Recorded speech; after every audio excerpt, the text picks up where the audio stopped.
Hello guys, welcome back to my channel. Again, my name is Agatha Achindu. I am a certified integrative nutritionist and wellness coach. Today I am going to make banana bread, but I want to take just a quick minute to talk about sugar. I know almost everybody knows that commercial banana bread is not good because it is loaded with unnecessary ingredients. But a lot of homemade banana bread calls for too much sugar. Remember that banana itself is very sweet.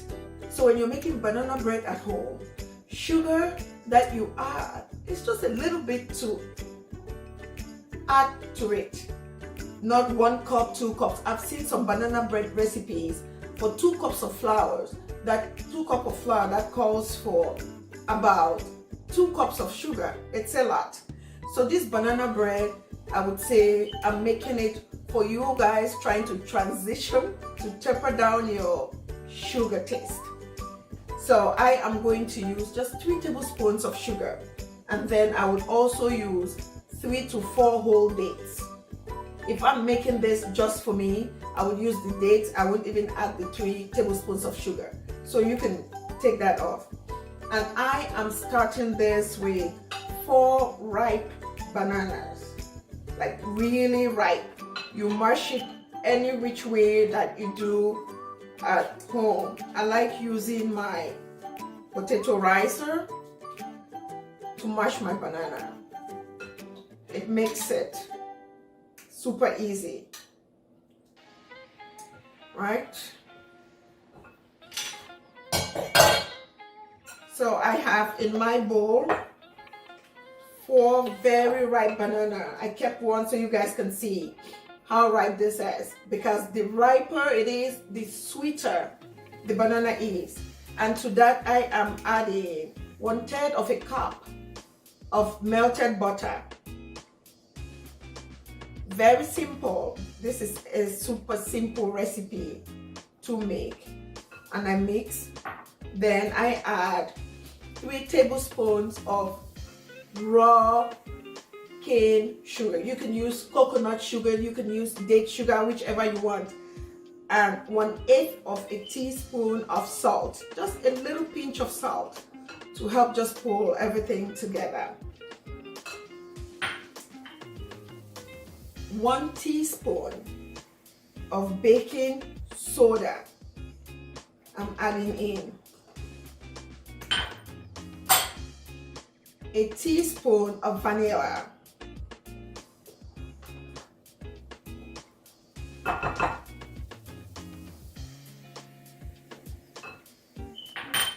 Now my dates. Notice the dates are chopped. I use a knife on my cutting board and just chopped it up.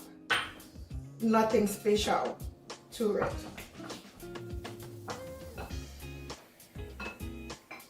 And I am adding 1/2 cup of raw pecan. I chopped, so I had whole pecans and I just chop it with a knife on the chopping board, because you don't want this to be mushed up, right?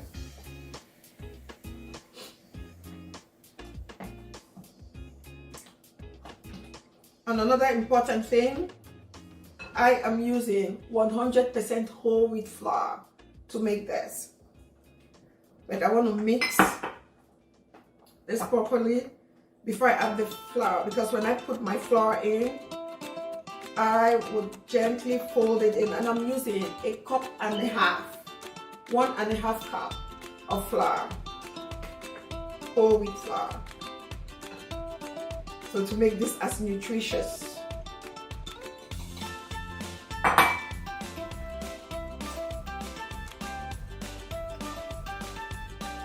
And you gently fold it in because you don't want to overmix.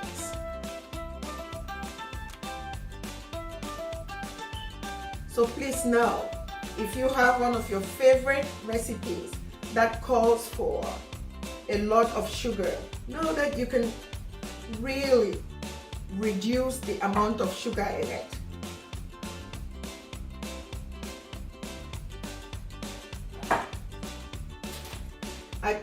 my pan already. I put parchment paper in there. It just makes it a lot easier for me. But if you don't have parchment paper, make sure you grease the pan well, and dust it with some flour so it doesn't stick to it. And I already have the oven on at 350. I'm preheating the oven at 350. I am going to put this in the oven for, ovens do vary, so between 45 minutes to an hour. Again, the good stuff in here, I use 100% whole wheat flour, and I use 3 tablespoons of sugar with some dates to sweeten it instead of a cup or a cup and a half of sugar, right? And this is going in at 350 for 45 minutes to an hour. You want to make sure that a toothpick goes in and comes out not wet. So don't do this at home. When you take your banana bread out of the oven, make sure you're not hungry.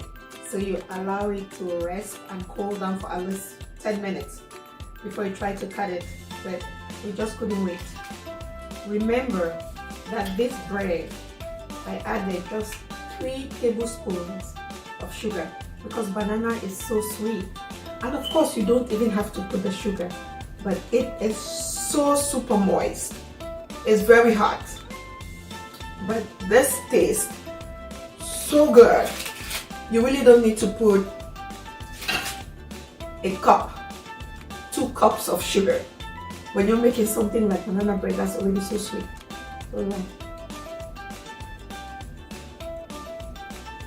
You are going to love this. This is so good. Bye.